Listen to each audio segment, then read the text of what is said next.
So thank you so much for coming to Playa Curb Appeal, Frontages and Streetscapes. We lost our moderator, so my name is Miranda Pono. I'm one of the speakers, but I'll also be modding.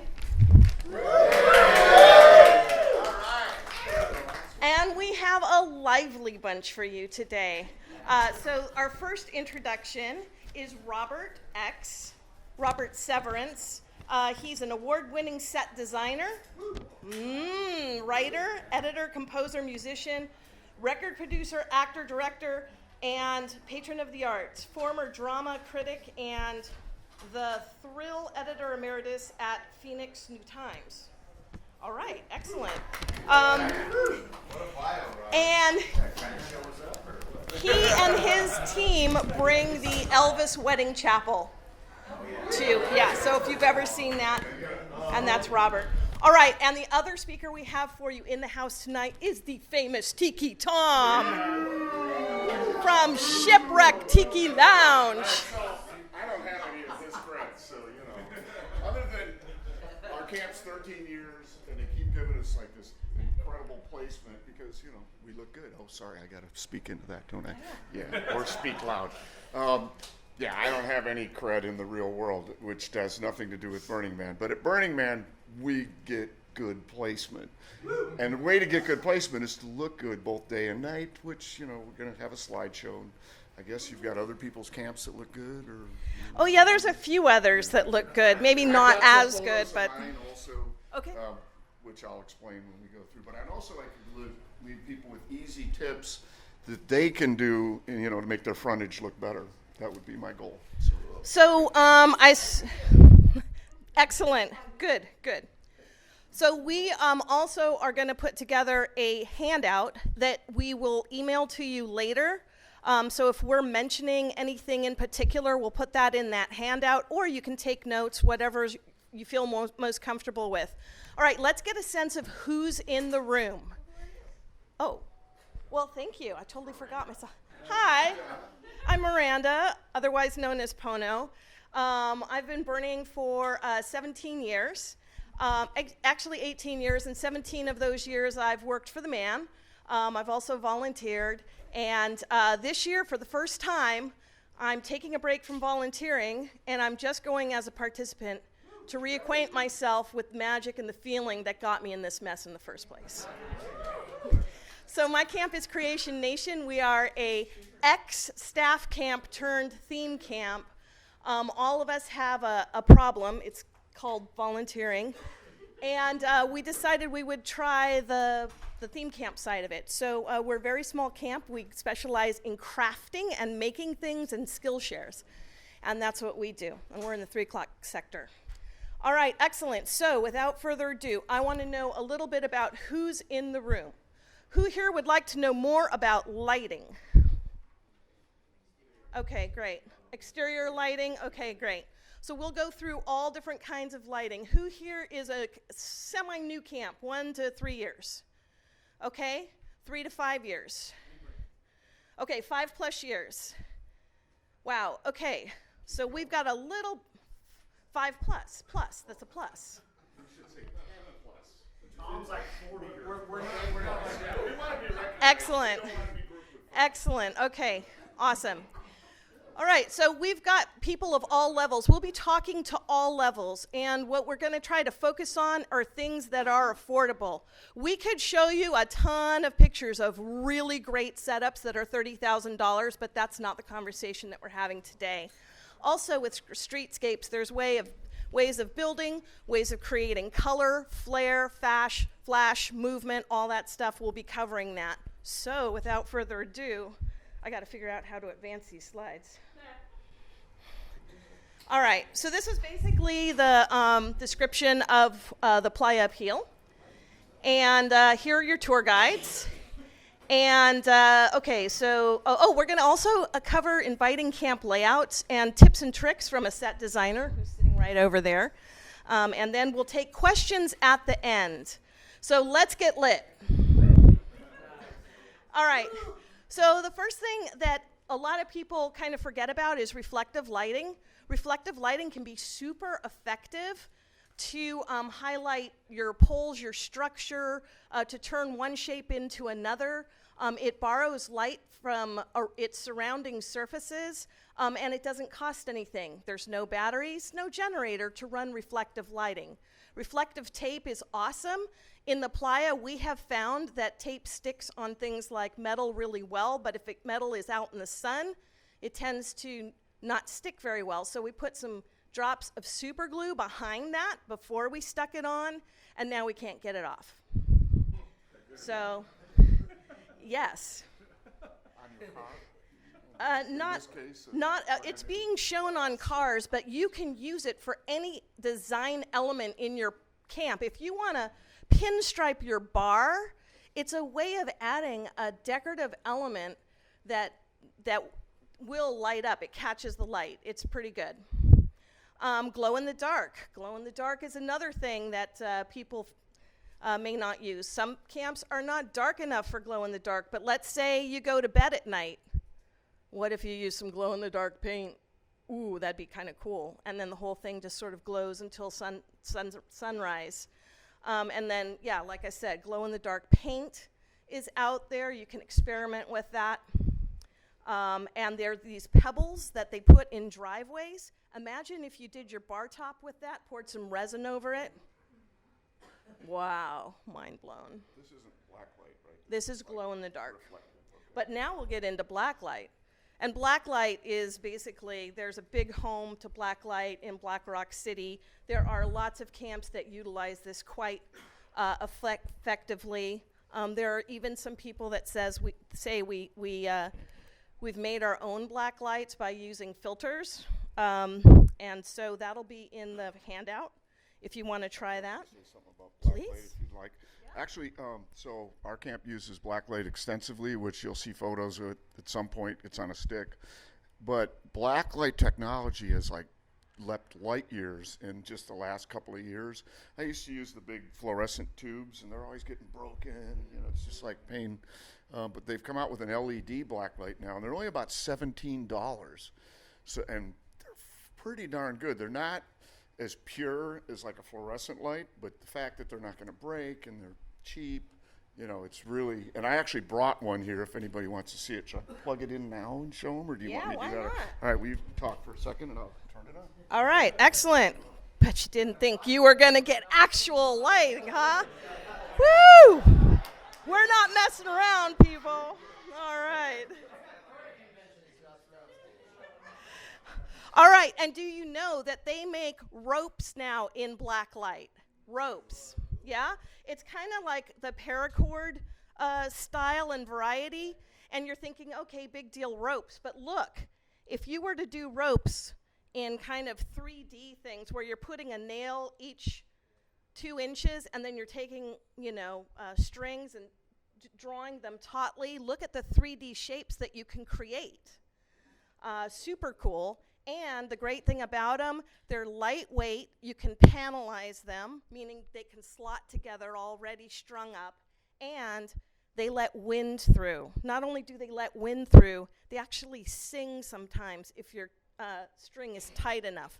So here's a super little secret for kind of amping up your style. Any kind of a frame, whether it's wood or metal. Actually, wood is better because you can put the nails in it to get your string art. I will put a link to how to do it. How's that? All right. All right. Let's yeah. So actually, I have a small blacklight thing. You can't go any darker. I tried. It wouldn't go. But actually, you can see. Oh, look at that. Yeah. Okay. A lot of good camps, and they suck. You know, you just can't see shit. So you get one of these for $17, or you get a few of these, you can't break them. I could throw this thing on the ground, and I have. You know, it's covered with Playa dust right now. Online, $17, LED blacklight, and it doesn't take much. You can get like a projector and do whatever paint. You know, if you're not an artist, which I'm actually not, but I can copy shit off the projector and put blacklight on it, and it fools everybody. So it looks great. and it's cheap. So it's way better than the old fluorescents. So Did you I want just to wanted to say show you anything about online Blacklight $17. Did you want to say anything about If Blacklight? everybody was using these, the dark shades, it's cool. Okay. That's it. Excellent. Awesome. So Blacklight, I mean, it really is. It's something cool, and it just comes alive out there. Destiny Lounge 3D, they were in the 3 o'clock portal one year, and they just really made it. It was absolutely gorgeous. You feel like you're in an underwater aquarium and you're some sort of alien fish from another planet. Wonderful. All right, so here's a pro tip. When out hunting for blacklight materials, bring a kitty pee flashlight. They sell them as kitty pee flashlights where you can shine it to see where the cat peed in your house. It's blacklight.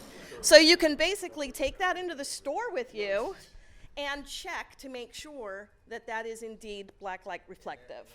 They sell them as scorpion hunting flashlights. Scorpion hunting, cat pee. Scorpions glow in the dark when you shine those on them. Well, there you go. All the pleasant things in life.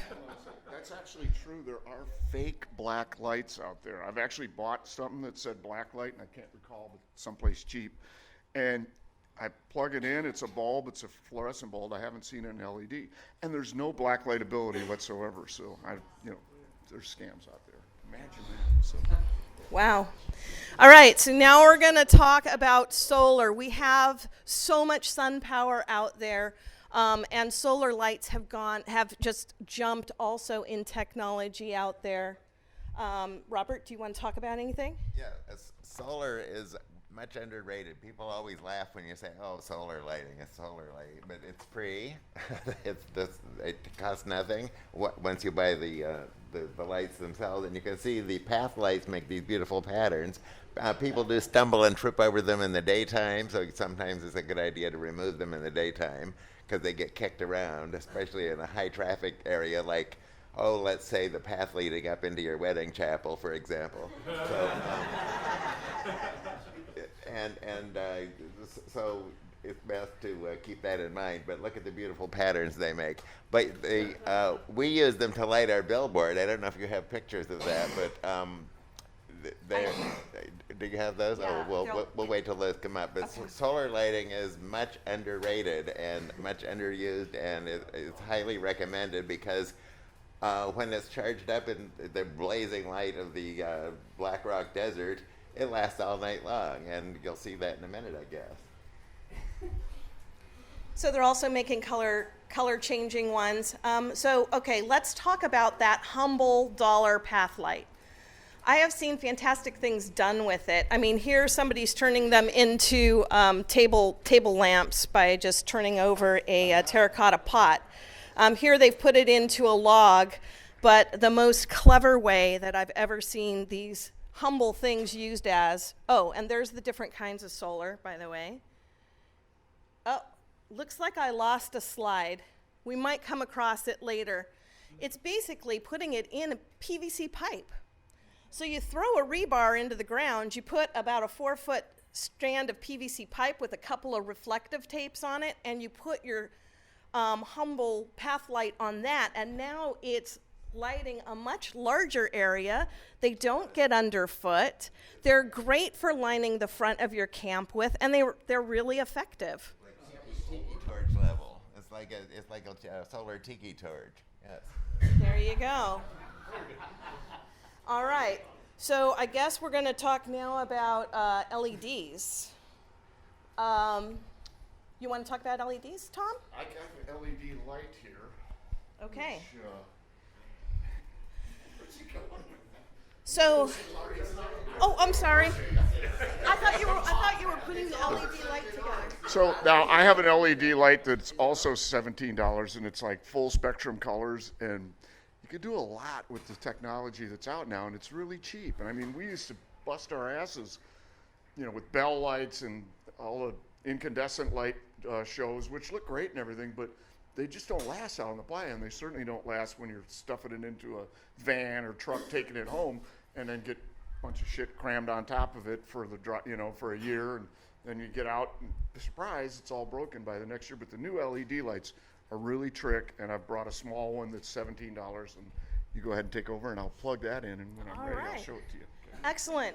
So there, do you love this? Isn't this great?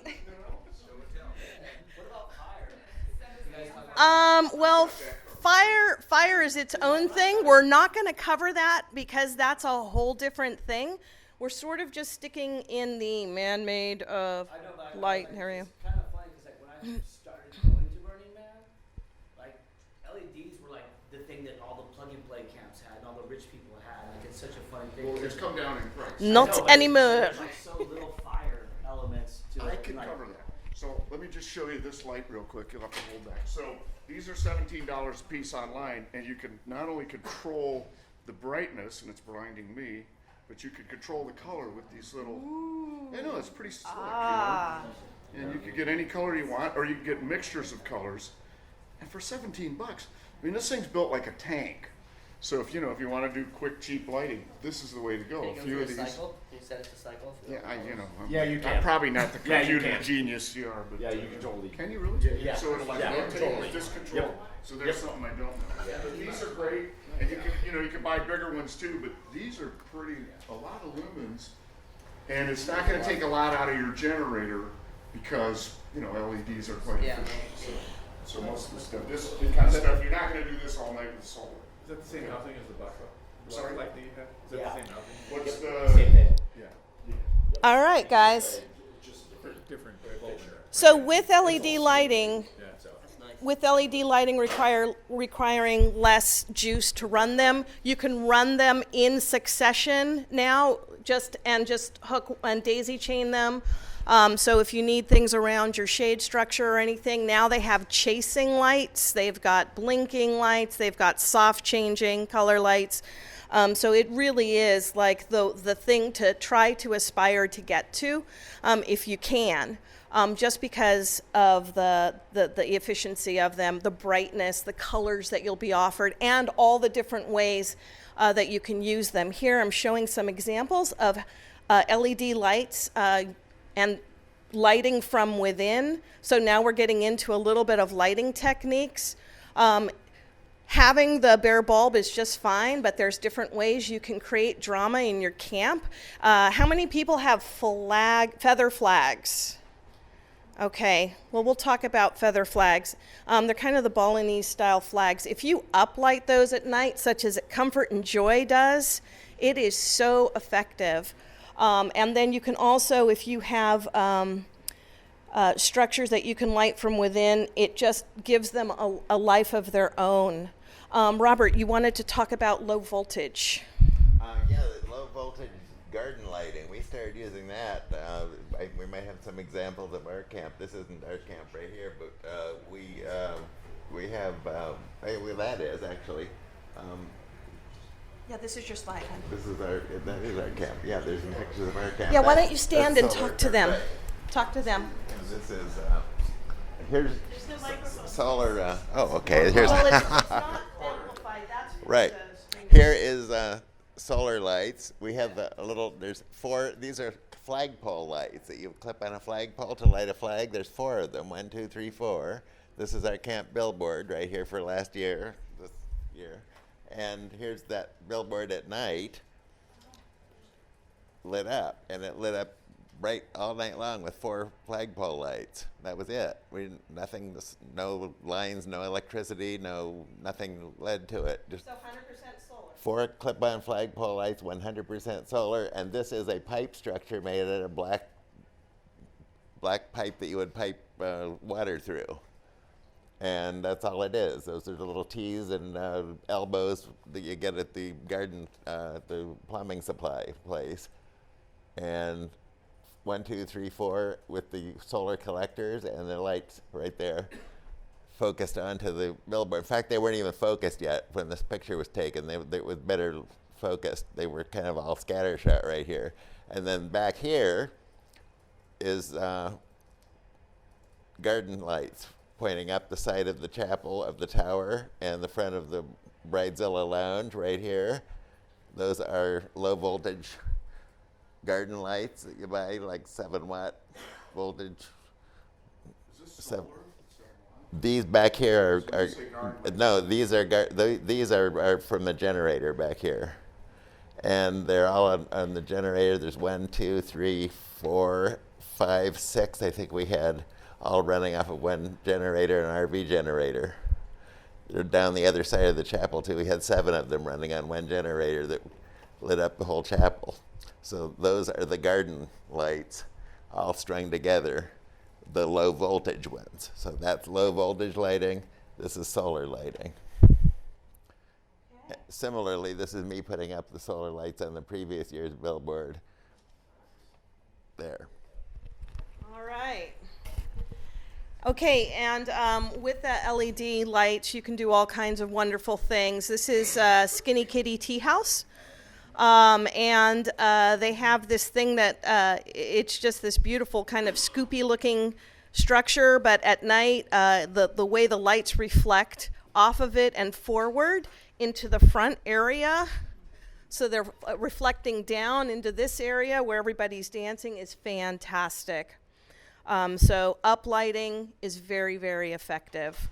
All right, let's see. Did you have any? Well, this is the Elvis camp, isn't it? This is the Elvis camp. There. I think what we're doing is we're working. Now we're moving out of lighting. Let's just More cover. frontage than lighting, although lighting at night, that's 100%. Yep. You know, if you're not lit up, you can't sense. It's just a black hole. And you see them even on the Esplanade that aren't lit up. You know, really cool camps in the day without lighting. You just, it's just gotta have lighting. So here's an example of what I was talking about. They basically use PVC pipe. This is Sideshow in the 3 o'clock portal with a path light on top. Looks fantastic at night, and they don't have to worry about turning it on or off. It goes on and off automatically. If you are going to use lights on poles, make sure you put a little bit of gaffer tape on there, because sometimes the wind will start knocking things out and then it will become a projectile.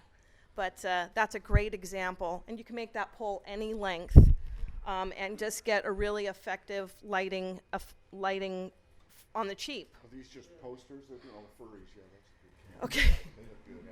I don't know what they do inside there, but it looks good. You can probably guess. We accept them, but they camped next to us one year, and it just looked great from the outside, even at night. What's that? You're acting drunk out there one year. So we are moving into the adding flair portion, and adding flair means adding color, movement, dimension, basically any way of making yourself look big, look festive. And the man who really is the expert in this is Robert, so I'm going to hand this over to Robert. Yeah, could we back it up to that one two slides ago? I think it actually belonged here. Yeah, right. Oh, there we go. What we're talking about here, this is our very first year, 2011. We were very small. We were on C Street. We put our first tower up, and somebody said, "You know what? We don't have enough oomph. We don't have enough anything. We need something else." And somebody said, "Get out a can of spray paint and just paint the word Elvis up the tower." And so we did that. That was our flair for that year. And strangely enough, people came flocking that would not have known what the hell we were otherwise, because it just didn't make any sense. And we were in the middle of the street, and suddenly people flocked to us. We had street performers start juggling, and people brought covered dishes, and street musicians started playing, and we became a big attraction just because of that. Yeah, it's true. It's true. Right. It's true. Anyway, the Flair turned into, after that, we decided we added flags. We started doing the flag thing. This was our whole frontage that first year. We had a few flags, and this was our entire camp. This was it. This is the tower, the chapel, the Bridezilla Lounge where the gowns are. That was it. And here was our whole forecourt and everything. And here is an auger that we used. That's how we put so many, later you'll see it, we expanded a whole lot more flagpoles. We were going up to like 80 flagpoles now. This is how we did it with this 2-man auger. So keep that in mind when you later see zillions of flagpoles. That's our secret right there. Okay, so that's all for that. Just a question real quick. Yeah. What do you do do with the auger holes at the end. At the end, it's amazing. You scoop the dirt in and step it down and pour water on it, and it vanishes. It's amazing. And so, One thing really key about auger holes and pipes in the ground. oh, that's our auger man. I'm auger boy. That's Lebo. It's helpful to put a piece of PVC in the ground and then put whatever pole you're using. We use bamboo because it's really flexible and it really blows nice in the wind.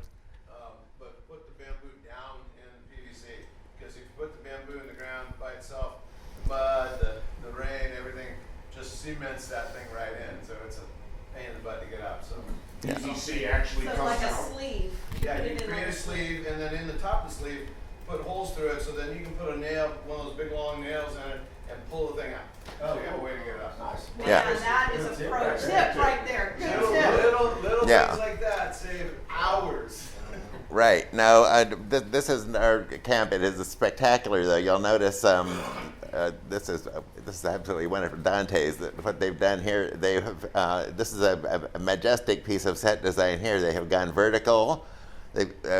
Verticality is very important. That's what we did with our tower, Elvis Wedding Chapel. The tower, verticality. People see things up that sticks up in the sky, especially if it's something weird sticking up in the sky, like that.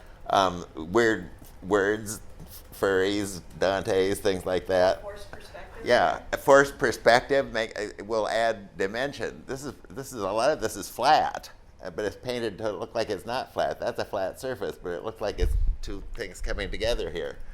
It actually looks quite 3D. yes, They camp yes. next to us. I'm telling you, it's really good looking. Set stuff. design tricks. This You is get good placement for it. yeah. These are things that we don't particularly do at Elvis Wedding Chapel, but if necessary, I would have. That's a recommendation I would make. You force perspective. You make small spaces look bigger. That's a way of making things look inviting. People are curious.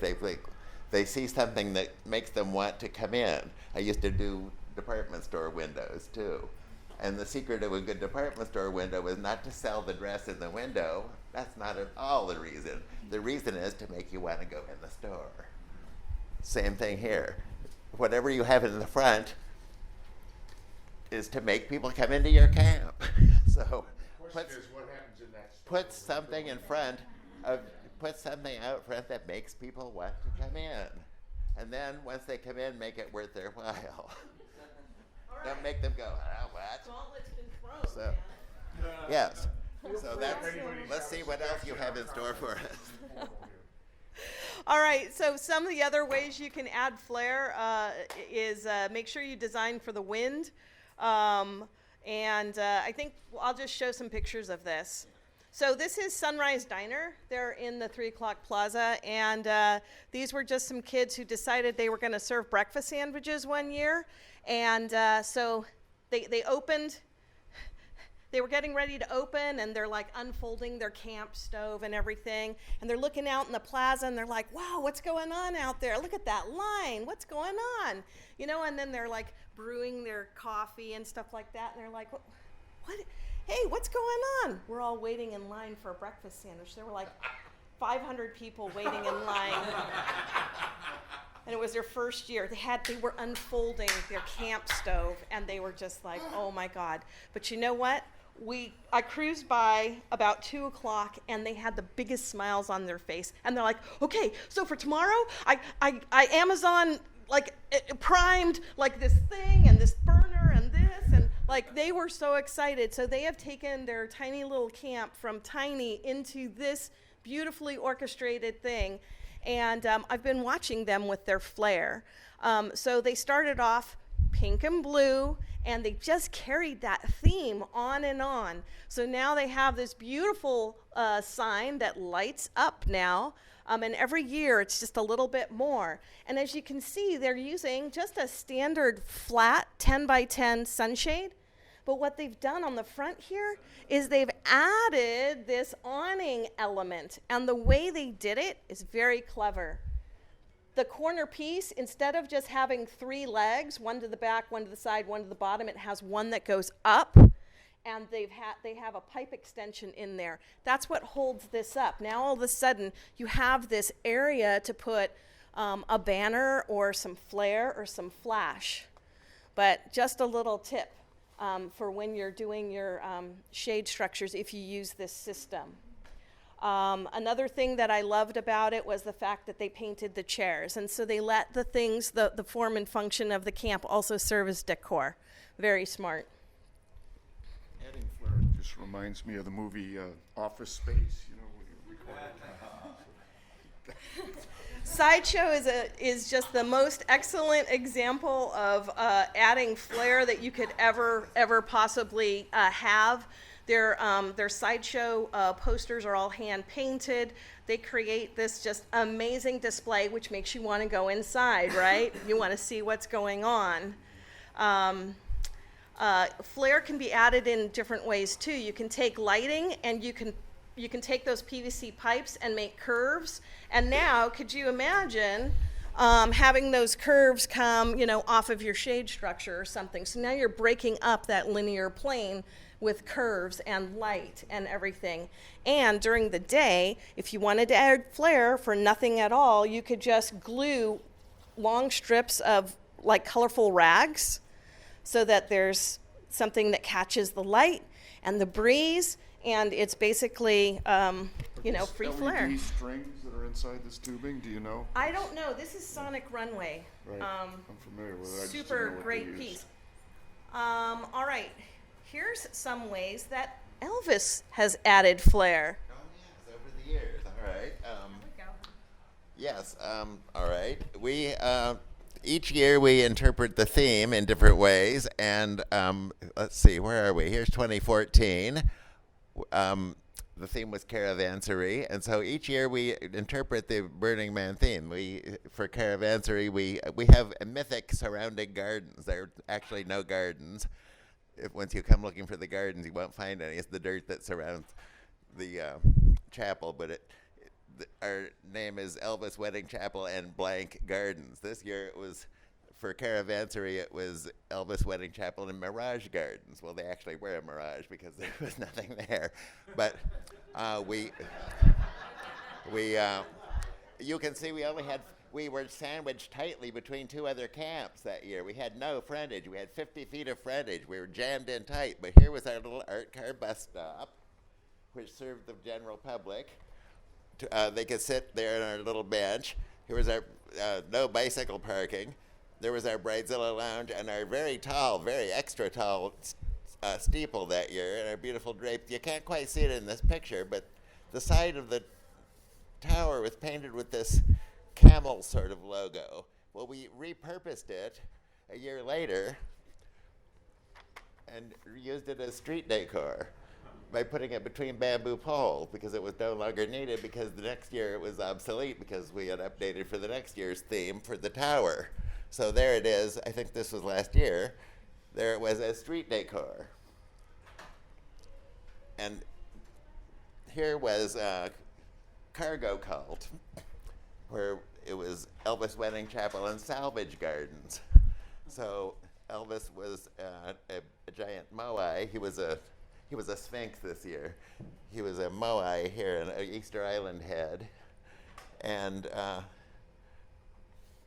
the side of the chapel or the steeple looked like that.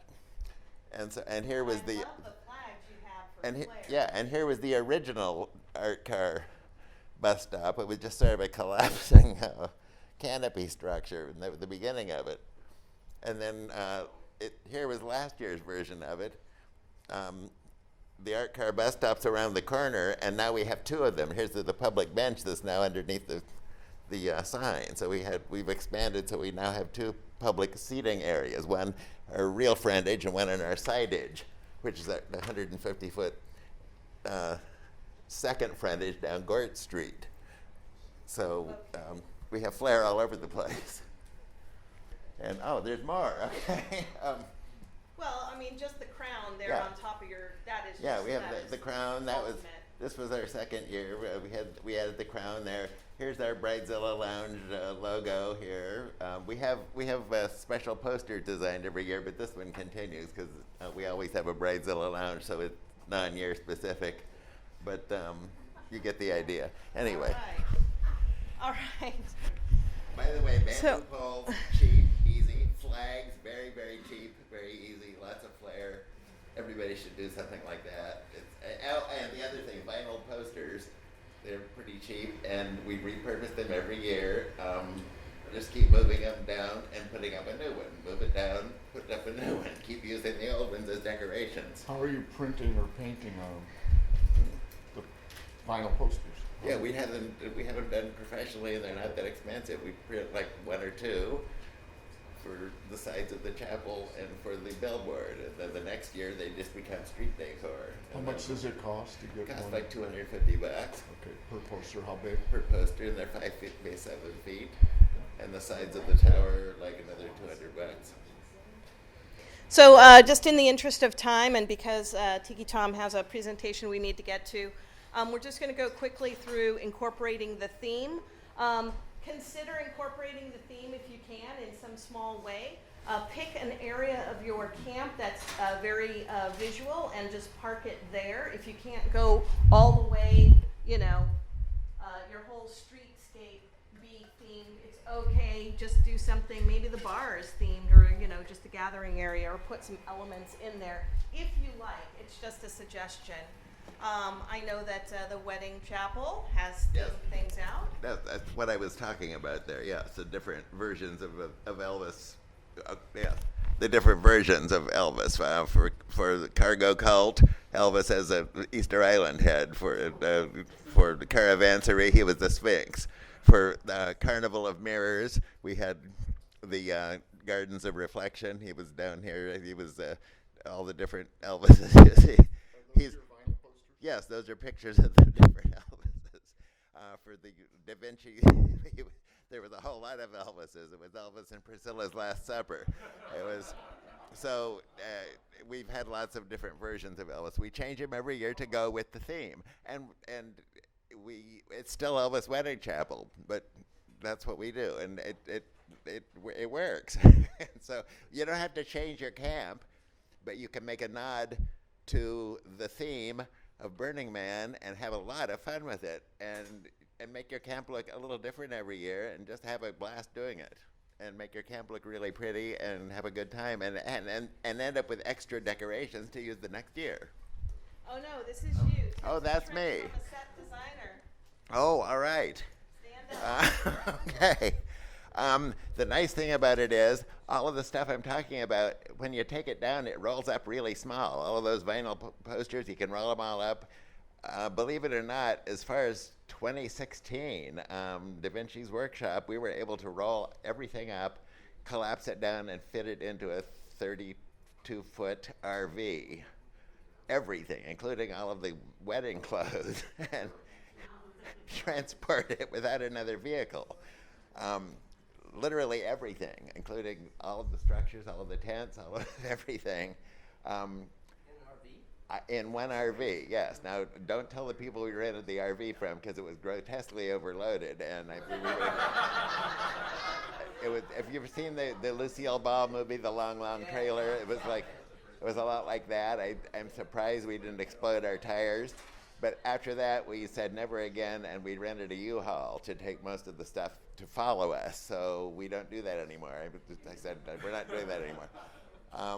But the nice thing about it is, if you use lots of large things that can roll up, they look gigantic when you open them all up, and you fly the flags and stuff. Lebo brought all of the bamboo, which ended up costing you $600-700. How many bamboo poles do we have? And they're like 20 feet high. We probably bring 20, 30 of them. We And- slide them in through the driver's side on the Yeah, RV and just load it up. they all fit in his RV separately, and for all the effect we got, it was amazing, and it took up so little space. But when it was all unfurled, it's gigantic. One nice thing to add about the banners is that you heard a lot today about the RV walls. Okay, you don't have to park your RVs in a wall unless you really want a windbreak in certain areas, but you can put all these banners along your RVs and make it a whole lot more interesting to go down your side street if you're on a side street. Okay, it's a whole lot better than just having your RV wall. I'm going to try to bring yours up. Absolutely. I don't know if I can Great go to the privacy end. Is walls there if any you want tech in the privacy. house? They're great. They make I great need shower this walls to later on, whatever you want to use it for. Because I can't get to my. Does anybody know computers? We gotta get, you wanna try and load up the stick? Is that I what would- you wanna do? I- Here we go, see, we're in San Francisco. Somebody knows what I to would do. like to have the screen appear here, please. Thank you. So in short, things don't have to be big and bulky to look spectacular.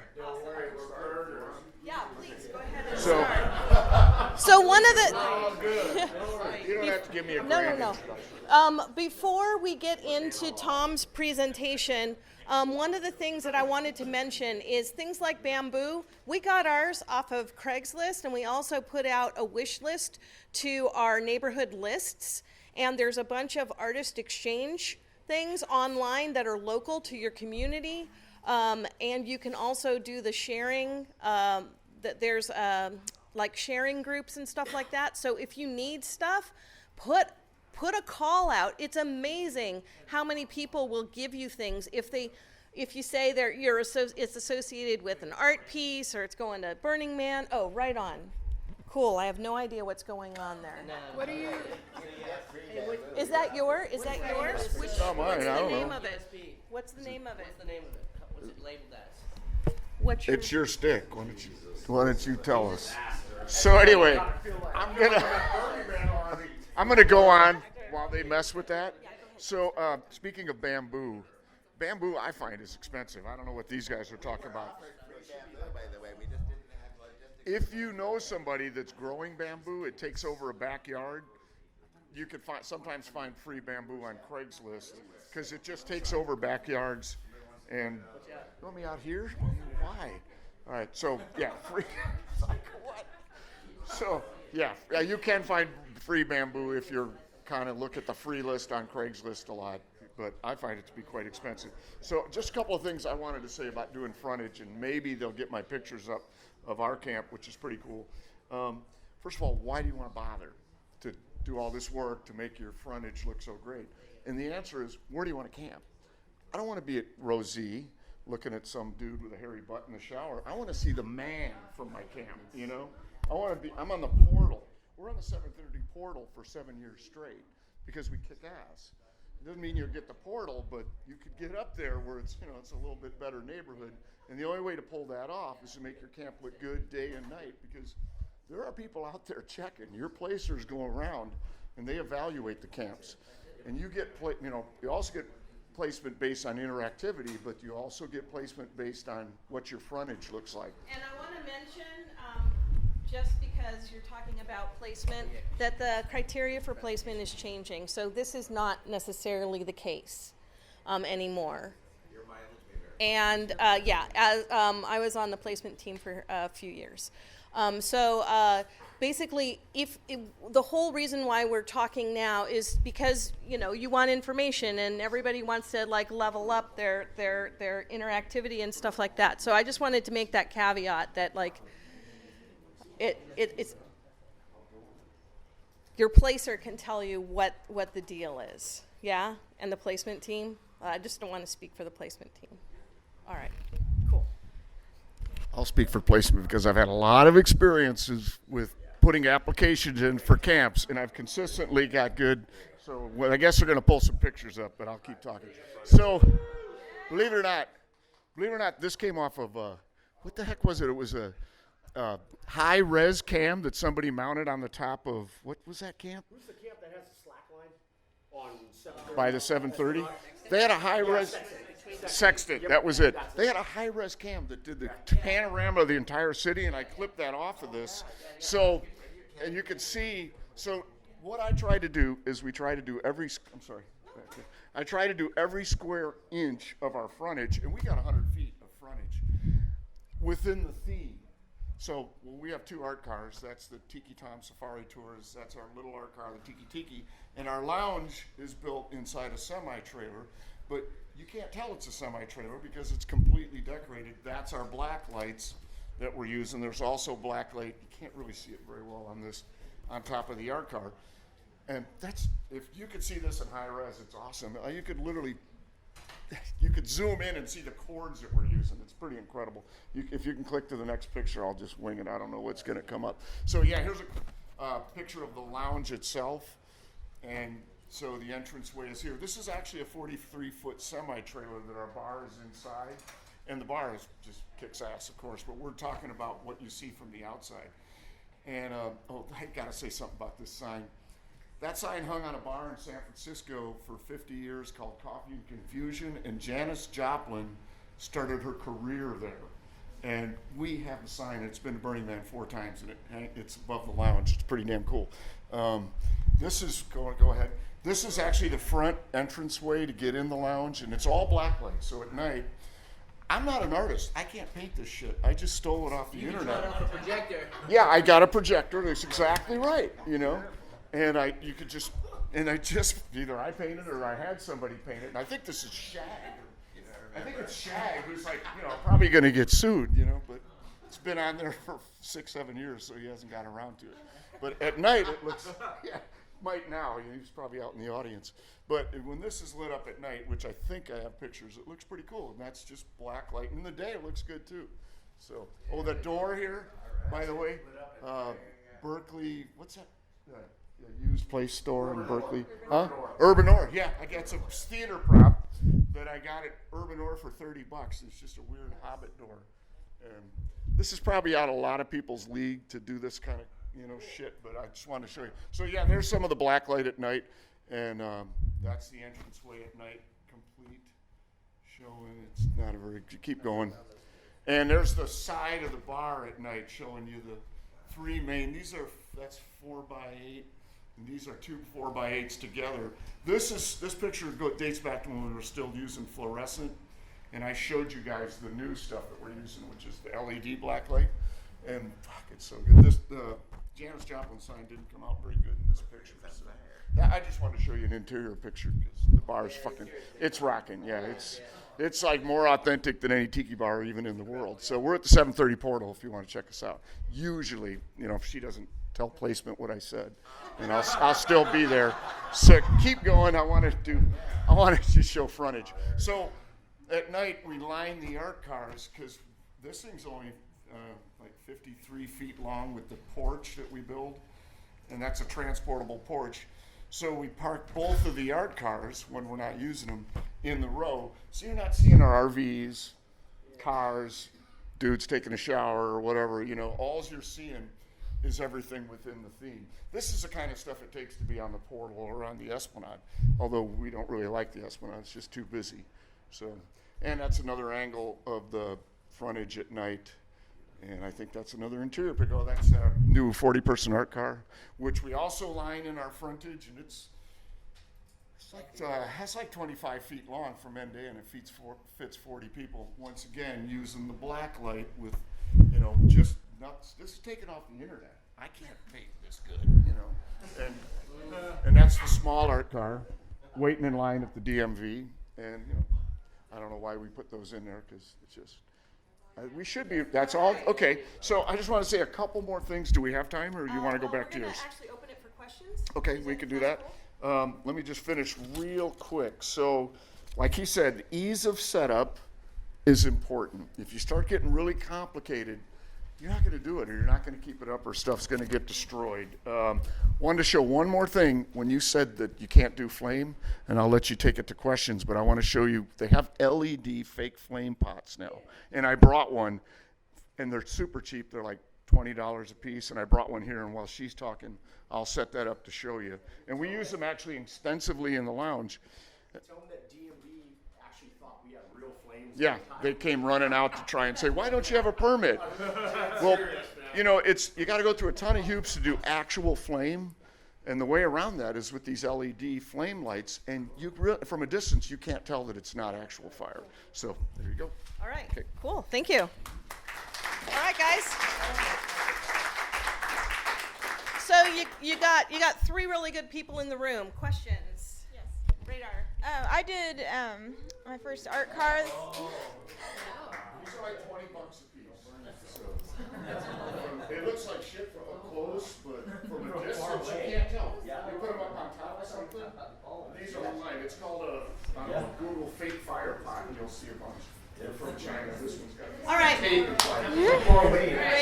Okay. Back to questions. All right, Radar, go ahead. Sorry about that. He probably needs to listen. I did my first art car this last year and was researching UV paints and was having trouble trying to figure out. For one thing, it seemed like most of the UV paints were not water resistant, which most of the time doesn't matter out there, but I was driving it across the country, and now it's out west, so it's probably okay, but then I had to get a clear coating for the outside that was not UV resistant, because then the blacklight doesn't work. So just to protect it. And then, so I was wondering if you had any input on different blacklight paints you recommend. I used Roscoe and just different clear coats that are good, and how you protect your piece if you know, from the sun, because the sun is actually my bigger concern, since it's out in the sun all day long for a week and a half or whatever. Actually, your question just taught me something, because I wasn't very careful about what UV protector I was putting over the blacklight paint. And if you don't put a coating on the blacklight paint, the first time water hits it, it'll just run off. I've used different kinds, and some of them are really dark in your blacklight paintings, and some won't. You're probably saying the ones that won't are not UV resistant. I didn't know that, so you just taught me something. You don't want to have a UV coating for sure, and it's hard to find any clear coats that don't have that. And Roscoe has one, but it was just hard to find. Can you find it online, and it's called Roscoe? Because Roscoe, I'm going it's to look for that like, up. it's like theatrical paint. It's But expensive. there's another company too. I mean, you know, if it's gonna last a while, Yeah. it's okay. But I don't know how often to repaint something when it doesn't have a UV. Maybe These don't manufacturer's have UV. directions? These don't have UV, although I'm not, actually this is here, and that's 10 years old. You know, I just keep recoating it, and every few years you have to repaint it because it gets dim. Yeah. And I do have a coating, but it's not a UV resistant coating. So I mean, it's only going out there for 1 week or 2 weeks per year. Yeah. It's not like it's getting beat up year round. I was just so. concerned that I'm gonna go out this year and it's not gonna show up at all. Like it's just Well, gonna. look at it. Test You should it. be able to Yeah. tell. Test it before you Yeah. go if you can. Well, Or repaint. yeah. Yeah, it's probably relayer. in the back of a container. Okay, next question. Hi. Yeah.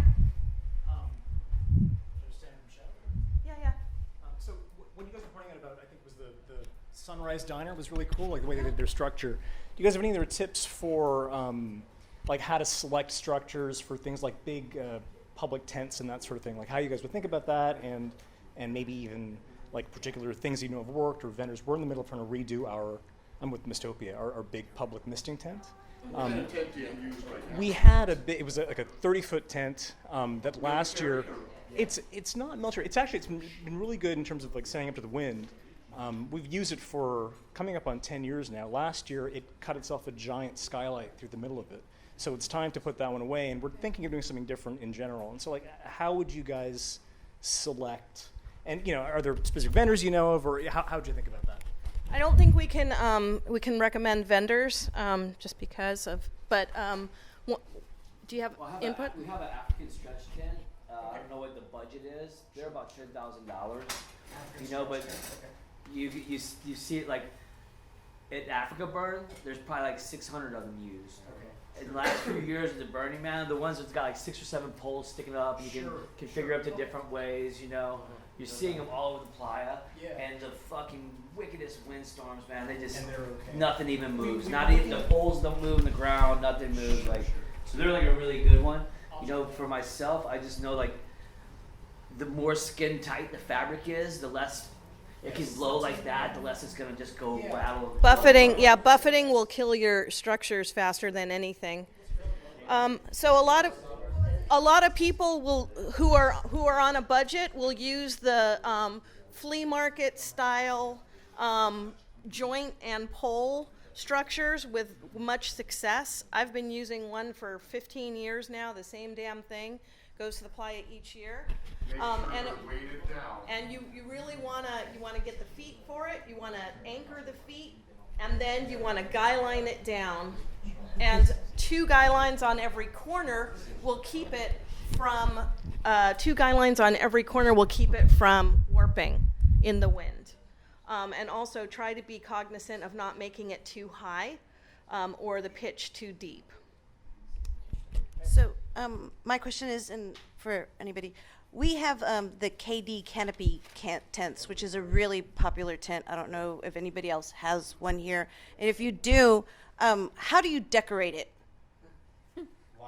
The KD canopy is a tension pole. It's a pole that goes up in the middle, and you put your tent up, and it's a really fabulous tent. If you want it cheap, easy to put up, 2 people, 30 minutes, it's huge. But I don't know how to decorate it, and I kind of want some. Well, yeah, we wrap the poles, but and we put up lighting, but it looks just like every other tension tent out there that everybody else buys. You can do projection lighting, like projection. Like we use like a logo projector, and it just flashes. Like a gobo? Yes, that's exactly what. Yeah. So gobo is like, imagine a cookie cutter.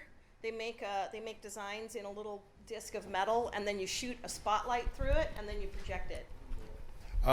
The question I had is, we have a substantial back of the house, as far as RVs and stuff, and we always, end up with a corner frontage, on a numbered frontage. So what's the best way to, decorate the RV section or the back of the I house? can give you my opinion on that. Last year we were at the 730 at Portal at A. So A is just like a service road. I don't know where you were at. So we decorated the 730 Portal side, but we left the A kind of just as a service side. There's obviously, if you're on a corner, and especially if how much frontage did you have? We end up catching hell because of that back of the house, the fact that we don't decorate it as well. How much Because frontage on both sides? 150 by 200. How are you going to decorate 150 by 200? I mean, Well, 200 you got to is- tell them Okay, this is what I so can do. here, okay, so that's one solution. Another solution is you can decorate the sides of RVs. I've seen people use banners. I've seen them use things that are based on nets, kind of like a camo net, or take a fishing net and then weave some like torn up dyed sheets into it, and just transform it that way. It also provides shade to the RV, and for a camp that that had a lot of cars, they made used car signs and turned it into a car lot. They just went with it. Your hand was up. Thanks. Yeah, we just put an S-shaped fire road through camp for exactly that reason, because we had a significant wall of RVs as well. So we changed our fire road configuration so that we got more fire road frontage in camp, and you can put RVs along that fire road and still get them serviced. Bring your trucks in to get them serviced along the fire road. Well, we do like an L-shaped fire road on the back end and on the side. But it's just that one whole side that was down on D that was.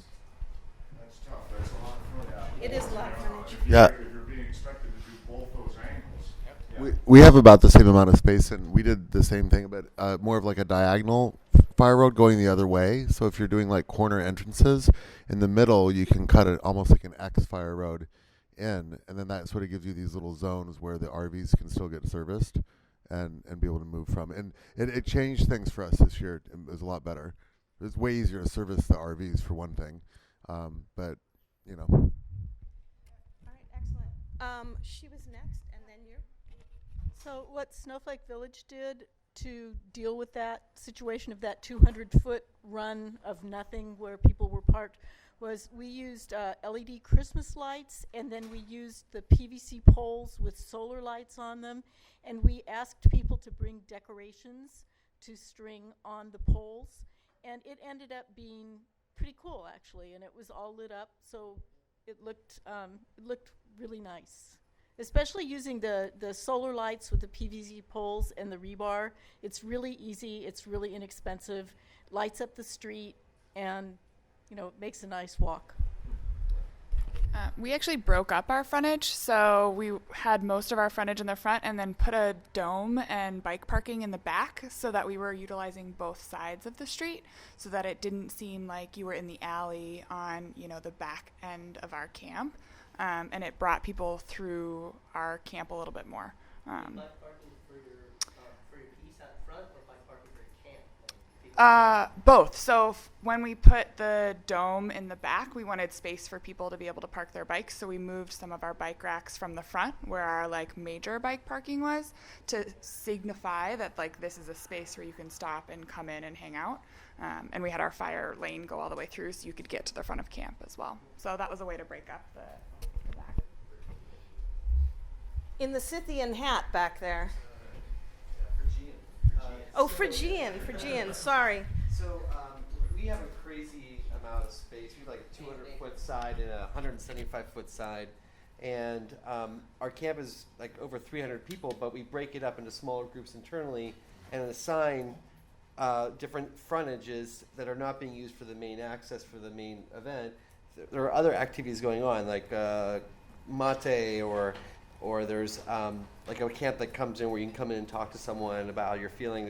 But it's all within the same camp. But we also, I haven't heard this yet, but we really try to encourage people with tents to be closer to the street and to actually move, kind of put the RVs in the middle. And there aren't that many RVs anyway, but really having people like at a ground level who are like living there near the street, so there is activity going on in smaller groups within a large group.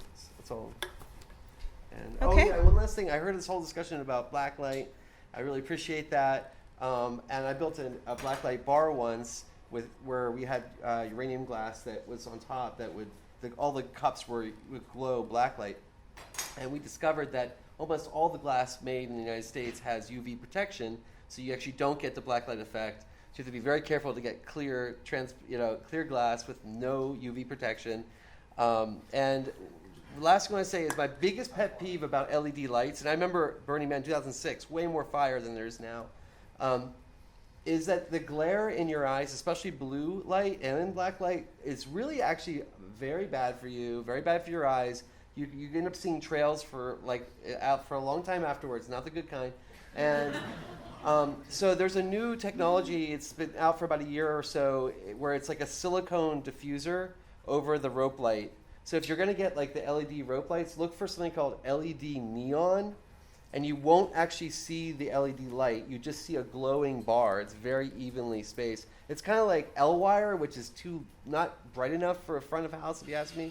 But it's kind of like L-wire, but bumped up to like a bigger gauge, With a diffuser. I'm talking about EL wire. Yeah, with a diffuser, and it's like a silicone diffuser. I brought it this past year for the first time. I was totally thrilled how it performed. It's still working, so good quality stuff. So you're saying these? It's called LED neon rope, and you can look it up. And it's way better than just your regular LED rope, which you can see the LEDs. You actually don't see the LED lights. Like they're just See a solid line. It's a solid line, yeah. It's much gentler on the eyes. And all these like things glaring at you. All right, we're at 4:48. What's the time? 10 minutes? Yes. Just to let everybody know, downstairs after we end, there's going to be a bar. Your credit card machine is being really, really wonky, taking like 10 minutes to actually run things through. So if you want to get a drink, there's a cash bar. There's a cash machine outside. But hang out. You don't have to drink. You can go downstairs, just hang out and chill and hang out with people too. There's water down there, so just let you know. I heard it was free.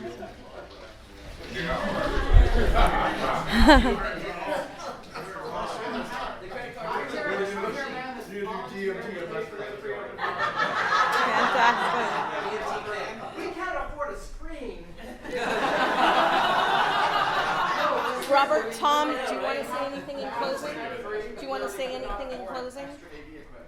Anything in closing? No? What? I'm sorry. Yeah, I'm sorry. Here you go, Radar. We had solar lights we had split rail fence around our camp, and I think they were set down into the top, or they were zip tied. I can't remember how they were attached, but we had solar lights along that split rail, and we were near the porta potties, and so by midway through, like half of the lights were gone. So if you're gonna put something like that out front that's easy for people to grab when they're walking by, try to like glue it in or do something that's gonna be harder for them to take it, because it's like most of them were gone, so I'm not sure if we'll be able to do that again. So there have been some great tips and tricks, and I would love it if you send them to me. I'll put them all together in one thing so that we can kind of make a community doc and then share it out via the, I think, Pathable. And my email is miranda@burningman.org. So if you want to, you can reach me either through the message through, you had a question, right? So I'm making my way to you. So send me those things and send it to me by the end of the week, and then I'll take everything I have at the end of the week, scoop it up, and make a handout. And I guess maybe I'll just figure out a way to post it or let you guys know. How am I going to let you know? We'll figure it out. I had not so much a question, but I just wanted to reinforce one specific thing that was talked about, the streetlights. The village that I've been a part of, we've been doing streetlights. Every camp in our village does streetlights. We've been doing that for about 8 years now. It affects not just your camp. It literally makes the whole street more inviting. We split. Our village actually splits the street and has street lighting down both sides.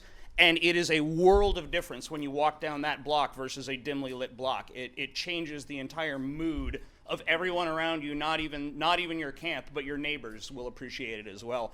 And as stated, obviously, several times here, it's really easy to do. There's a lot of variety that you can put into it for very low cost. And this is 404 Village Not Found. They do an amazing setup, an unusual setup. They set up on both sides of one of the lettered streets. And so their interactivity, you actually go into their zone. Wonderful. You should definitely look them up. You're going to be 3 o'clock? You're going to take at 3 o'clock? Okay, awesome. All right, guys. I think if anybody's got maybe one more question, okay? One thing that came up with our camp where, they always like that, how do you find the material? What's that?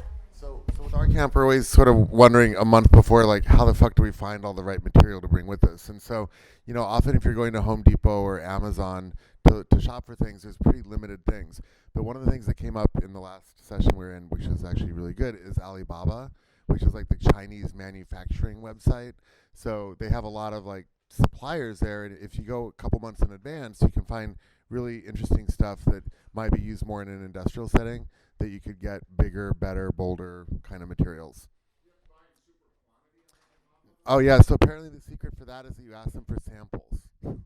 And then they send you samples, and then you're like, cool, and then you don't order. Yeah. It just depends on the vendor. And sometimes they say a large quantity, like they'll say you have to buy 1,000 pieces, and you go, hey man, I only need 10. And they go, okay, we'll sell you 10. So always ask the question. You can also look at AliExpress, which is basically Alibaba, but in smaller quantities. All right, everyone. Thank you so much for coming.